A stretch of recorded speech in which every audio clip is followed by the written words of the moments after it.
Earlier today I made a video called Vibrance HDR in the English Snow, and you can watch it at YouTube. Now this is a look through individual images from that video in more detail, because if you want to get better at your photography with mobile DSLR, it doesn't really matter. Most of the time you're going to be looking and being very critical of images. So let me just whiz to the bottom at the moment, and then I will see that there is one comment at the bottom. If you click the top, which is the comment, it will open up the comment and it merely gives you a link to the video to be watched should you wish to do it. If you want to say something on this photo album, then go ahead or make a comment somewhere else. Now if I just turn that off, and we can see, and this is the subtlety, real subtlety, is if we start to have a look, and this takes a lot of time, that if we look at the image that is on screen at the moment and click the I button, you can see that that's exposure 2. And there are 4 for every photo, so that of course can't go anywhere. So that's exposure 2. That's very dark. It's not an HDR, is it really? That one, I've got a sneaky feeling, might be an HDR. Yes it is, look, made with Vibrance HDR. And then the next one is this one here. So in other words, what I would like to do is just go through and have a look. So let's go from the beginning, and just as if you were sitting next to me or looking over my shoulder, I'll say, okay, what have I got there? Is that a pretty good image? Looks pretty okay. What can we do with it? How can we change it? That's darker. That's the HDR. That is lighter. Let's just keep going. 1, 2, 3,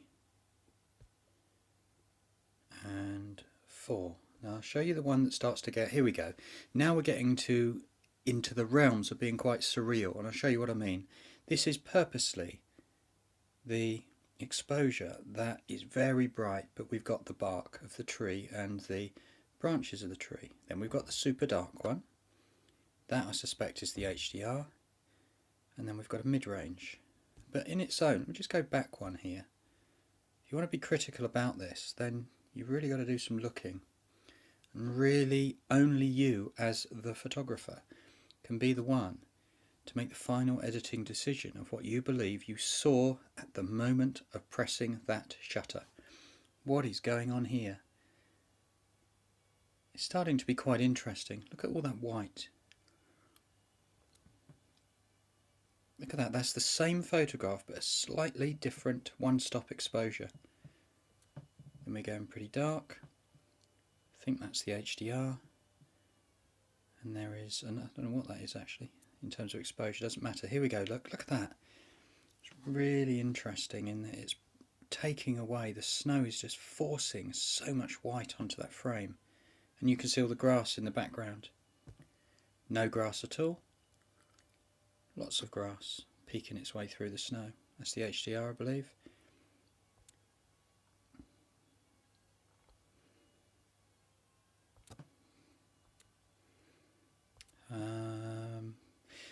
I think I'm getting quite interesting areas here, because if you look at that exposure there, we've got almost like a fake pseudo shadow down here at the bottom, because it's not, it's just other leaves and detritus that's sitting around.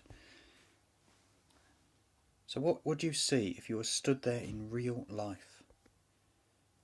In many ways that snow plays so much incredible havoc on the camera.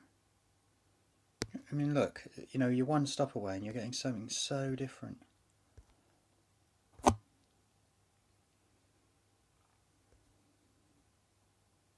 So different. You can actually see the snow like laying on the top of those twigs there. Pretty dark though, isn't it?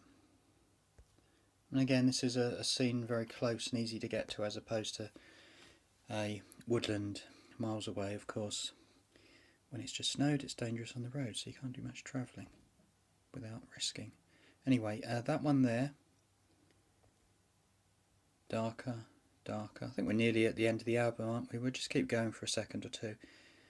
If you are interested in this, then please take as many photos as you want, and then really start to be critical. That's an interesting one, because the way the light is forcing its way through the big branches in that tree, to see that the green look is still, oh sorry, hold on, it's still showing through as green look on the bottom. Yet up the top, and you know, when I say sorry, look at that, there's hardly anything there.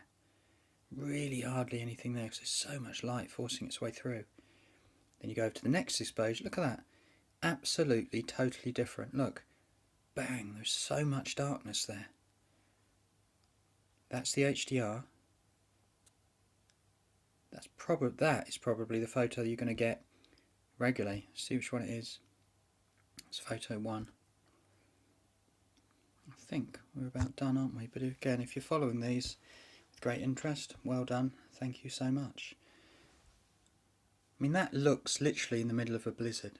But it actually wasn't. I don't think the snow was even coming down at all. Look, that's the darker one. That's the HDR. Giving this, what I do like, which I was really surprised on, is this thing on the right hand side where you've got almost like this Christmas card look going on. Let's go bring that down again, see what the other exposure was like. Go over there. This is that one there. You could argue easily there that although it's a light exposure, it is so much washed out at the top of the shot.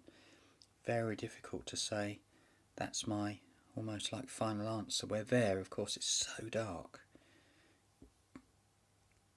Wow, that gives a quite interesting, if you look at the top, the way it's together all this network of twigs, which really makes the winter time such a beautiful time to see the trees almost in their nakedness.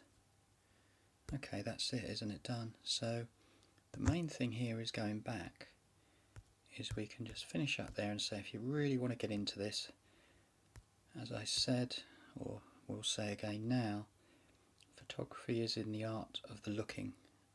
I know that I rushed these shots earlier because I'd got stuff coming off the trees on my head, and it was cold and my fingers were chilly. And looking back at it, I've rushed it totally, but the more importantly is I've done something, I've brought it back, and now I've published a couple of videos on it, and I am thinking about photography. That is the huge thing. Have a lovely Sunday, and it's 3:30 or so, as you can see on the clock face, and in 25 minutes it will be pitch dark here in the UK.